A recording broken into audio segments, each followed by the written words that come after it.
will have a rap performance by Lawless Gibson, and then a testimony by Deenesha Bee. Oh, Lawless is from Compton, California.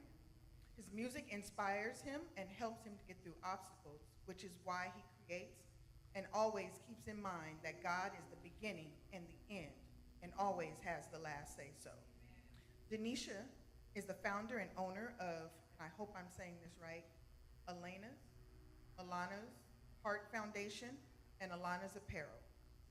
Her mission is to shine light on her daughter's journey and spread awareness of cognitive heart disease within her community, with the desire to give back to families who have or may endure any similar experience. We will now have Mr. Lawless Gibson.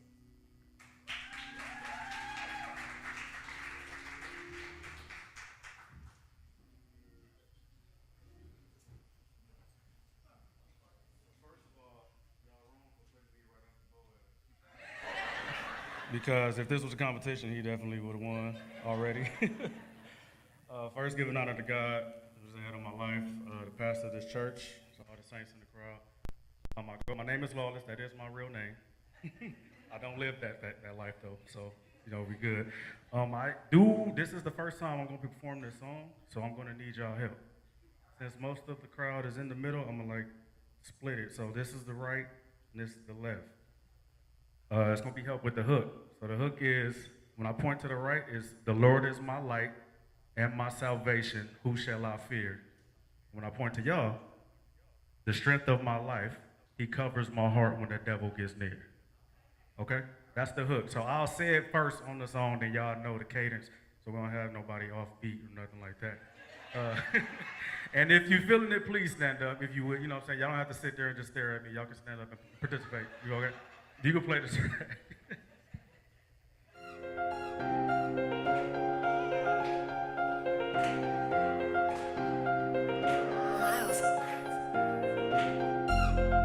And ye are complete in him, which is the head of all principality and power. We about to start.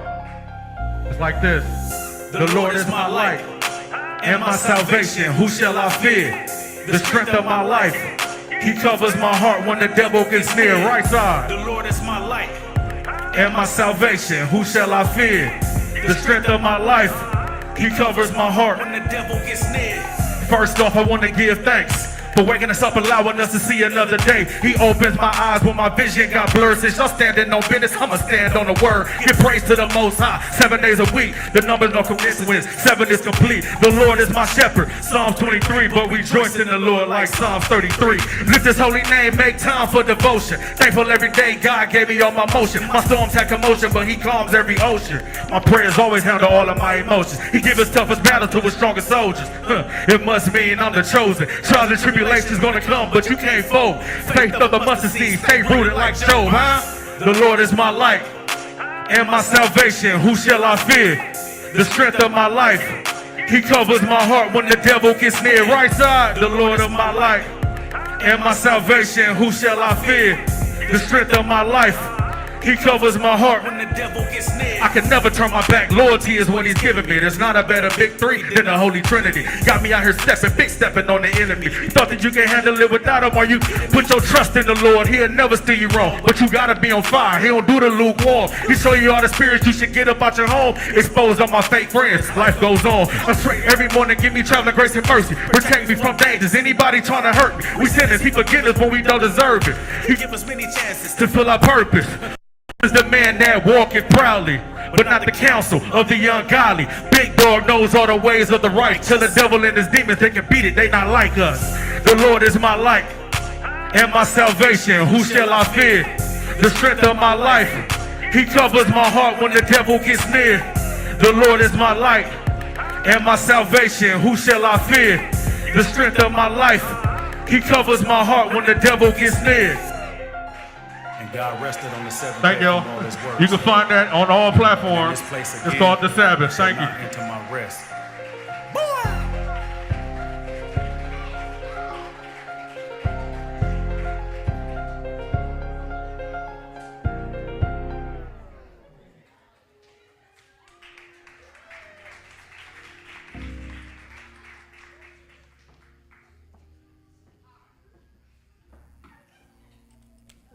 icebreaker.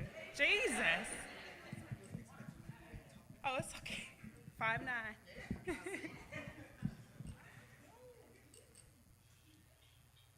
Hello, good evening. I'm new to this, so please just bear with me.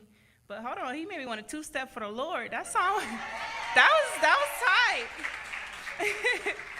First and foremost, I want to give honor to God, who is the author and finisher of my life. Also, I want to give honor to Pastor Bourne and his wife in their absence, who are also amazing friends with my pastor and First Lady Ross. Typically, I'm the one to bring laughter and joy, but today is a little different. I've been given the opportunity to share something deeply personal, and it's an experience I've never shared like this before. Before I begin, I want to acknowledge the victims and families impacted by the recent fire in our community. Let us come together with unity and help, whether through prayer, donations, or outreach. If you are willing to give but unsure how to get involved, please reach out to me, and I will personally ensure your contributions will be delivered. I'm nervous, y'all. Okay, what a way to start the year. Today I'm speaking on something deeply personal and something that I'm passionate about. My story isn't a sad one, it's an authentic one. It's one of survival, faith, and the kind of resilience only God can provide. I must take time to thank Tiff for organizing this event so beautifully. When she asked me to come to give a spoken word or a solo, I almost told her no.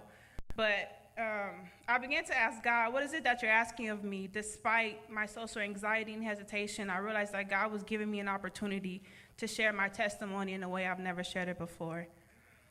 My pastor often speaks about the importance of listening to God, not just speaking to him. It's easy to cry out in our times of need, but do we have the faith to sit still and listen, even when the answer isn't what we want to hear?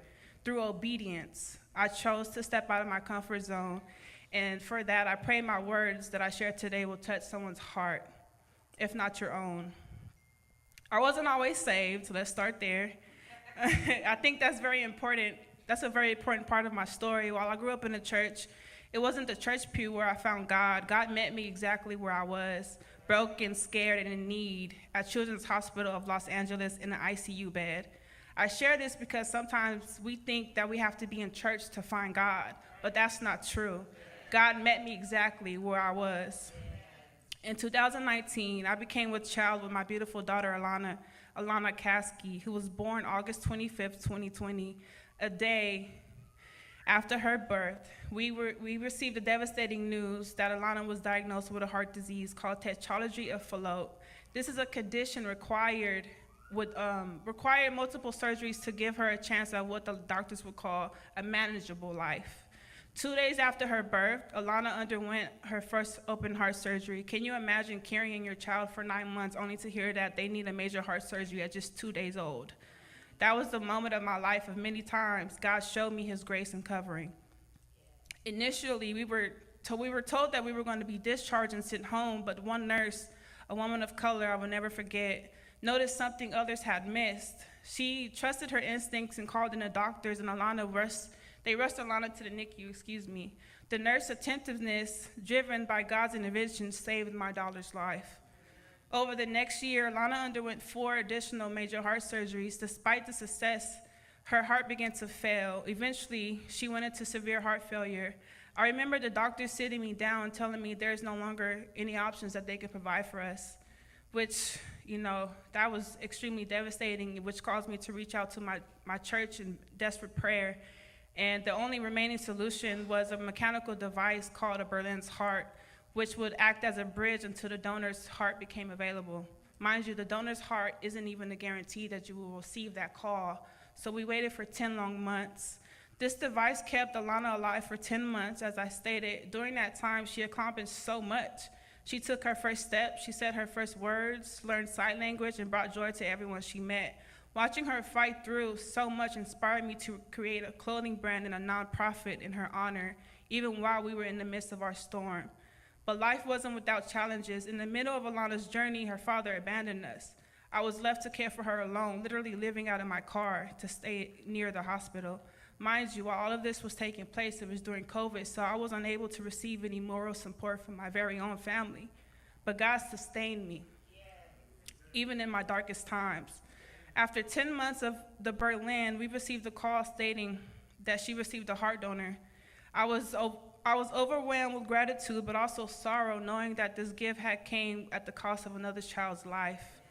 Alana received her new heart, and 2 months later, she thrived. She was unhooked from the Berlin's heart, and when we were preparing to go home, God had other plans. During that routine checkup, her body began to reject her heart, and her health rapidly declined. After 6 months in the ICU, I was forced to make a decision no parent should ever have to make, but through prayer and listening to God, I knew that it was time to allow her to transition. On that day, I was surrounded by love, prayer, and the support of my pastor and his wife. Alana returned to her heavenly home. Although Alana's life was short, but her life was impactful and it was immeasurable. Through her journey, I learned true power of faith, resilience, and God's unending love. Even in the midst of pain, I know that God never fails. The pain of losing my daughter will always be a part of me, but it will never break me the way the enemy intended. In truth, I find peace in knowing she's exactly where I'm determined to be one day. She's in a place of rest, free of pain and suffering, in a place many parents aren't even certain their children have made it for those who have lost a loved one. But God gave me the assurance that her place in heaven is secured. Her father and I were merely vessels for her brief heavenly journey here on earth. However, the part of my testimony that cuts deep isn't her passing. It's the betrayal and abandonment I experienced from her father. It was the kind of betrayal that mirrors what Jesus endured when Judas kissed him. While it was the part of my story I don't want to share very often, I come to realize that it's a part that others need to hear the most. There's a reason God chose not to step in, and even when I begged for his intervention, he trusted me with this burden because he knew the enemy was betting against me. The enemy often uses the people closest to us to break us, but God wasn't through with me yet. There were many moments when I questioned God as to why he didn't intercede into my relationship with her father. I had to forgive a man who was never sorry, a man who inflicted the deepest physical, mental, and emotional wounds during the hardest moments of my life. I'm gonna give y'all a little example. He crashed my car, he stole my daughter's money, knowing I had to walk away from both jobs just to care for my daughter, and he stopped all communication. In his absence, he even started another family while my daughter was literally fighting for her life on a day-to-day. And if that wasn't enough, I had to, y'all, it's like I'm reliving it as I'm telling y'all.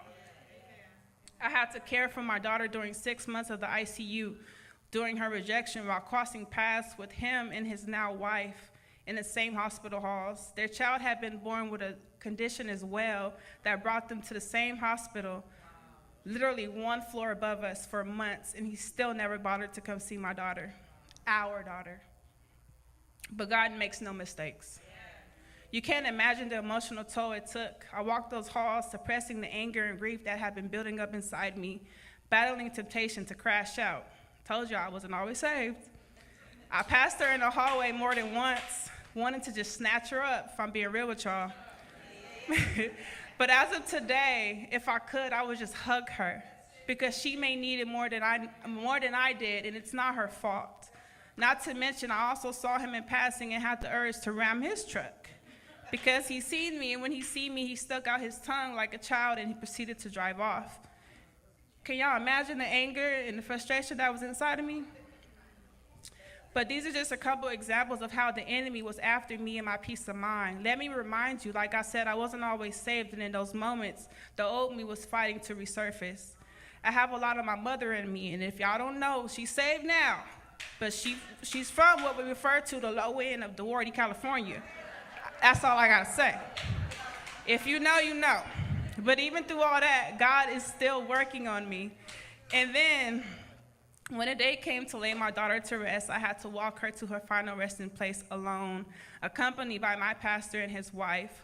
His father and his family didn't even attend the burial. And to this day, a small part of me still feels that hurt, because I just couldn't imagine. I can't understand, how this man tried his best to destroy me, even when all I did was take on his burdens. For months, I drove around with something underneath my seat, contemplating actions that could have landed me in jail. I'll let y'all use your own imagination for that one. Not just out of anger, but for the sake of my daughter.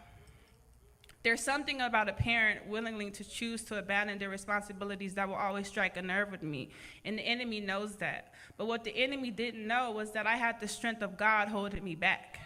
He kept me from acting upon these destructive thoughts. God delivered me from a dark place and gave me composure to rise above the enemy's plan. That's what I need people to know. Not just what I endured, but what God saved me from. This is what I call being gracefully. I want you to understand is that sometimes God will break you, not to hurt you or to destroy you, but he will position you to place you exactly where you need to be. When he breaks you, he does it with grace. Has anyone ever been gracefully broken? Man, if you truly believe God has all authority, then you don't need to have all details to be obedient. When you make God your priority, the enemy will send a storm. And then the size of that storm, it speaks volumes of the importance of your life. The storm is not the end. It's a sign that grace is on the way. I've been down to my last cry more than times than I can count. I know you've been there too. But let me remind you, don't lose your song while you're in the valley. I'm not here to tell you about a happy ending because I'm still in the valley.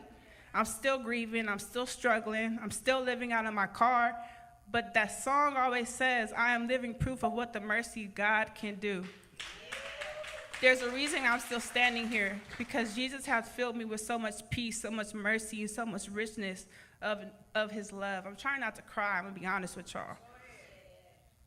You see, the funny thing about Jesus is, about having him on your side, is that we think he's only against those who hurt us. But what he did for me was greater than defend me. He set me free from unforgiveness, from anger, from self-hate, and he gave me a new identity. That's what the mercy of God can do. God is trying to grow us. The fruit of the Spirit is love, joy, peace, gentleness, goodness, faith, and long-suffering. We don't grow without trials. There's not a single woman in the Bible that didn't have it easy. Ruth didn't have it easy. Esther didn't have it easy. Sarah didn't have it easy. Hannah didn't have it easy. And Mary sure didn't have it easy. We need to stop falling for these feel-good messages that ignore the truth. As children of God, we don't have it easy. We have it anointed, appointed, highly favored, predestined, and victorious. So I encourage you to step into your destiny, because God is not through with you yet. The scripture says, the Lord is not slow concerning his promise. But if we don't get out of our own way sometimes, we can delay his plans. I don't know about you, but while I'm ready for eternity, I'm also ready to receive everything God has for me on this earth. The Bible says that one day with the Lord is as 1,000 years, and 1,000 years is as one day. Translation, stop using your watch to measure God's timing. But don't miss that one-way train to heaven. Let him meet you where you are. Stop worrying about which sin to let go first. It's a struggle, but like my pastor always say, just keep showing up. And keep showing up for yourself. The closer you grow with him, the more things you struggle with, you will begin to fade away naturally. This is how the love of God works. You won't be able to fully explain it. It might even scare you a little bit when you look in the mirror to see who you've become. I'm speaking from experience, y'all. But I hope my testimony inspires someone, especially our youth. They need us. They've always been my focal point. And I ask that you continue to pray for me as God uses my testimony for his glory. To anyone facing trials today, I encourage you to trust God. He may not show up when you want him, but he'll be here right on time. And if he can carry me through my storm, I know he can do the same for you. If you don't leave here with anything from my testimony, but you're still struggling to find your way, let me leave you with 5 things that the world tells us that Jesus never said, and which has changed my perspective in everything that I do. The first one, follow your heart. Jesus never said that. He said, follow me, because the heart is deceitful above all things and desperately wicked. Who can understand that? 2, the world tells us to be true to yourself. He ain't never said that. Jesus said, whoever wants to be my disciple, you must deny yourself. Pick up your cross and follow me. He didn't say be true to yourself. He said deny yourself. 3, Jesus said never believe in yourself. The world always tells us to believe in yourself, but he said believe in me. 4, lastly, the world always tells us as long as you're happy, that's all that matters. Jesus never said that. He said, what profit a man if he gains the world and loses his soul? If you cling to your life, you will lose You will lose, but if you lose yourself for my sake, you will find it. Stop listening to what the world has to say and listen to what the word has to say. So as I close, let me reintroduce myself.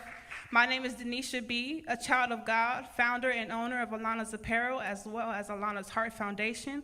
My goal is to honor my daughter's legacy by giving back to those who may endure any similar situations during their time of need, especially within the hospitals. As I make plans to return to children's hospitals here in our very backyard, my ultimate goal is to expand our brand and share our testimony around the world. Thank you for allowing me to share. My prayer is that it inspires you to grow closer to God and to trust Him in your own journey, and to even know that in your darkest moments, His grace is sufficient. Thank you.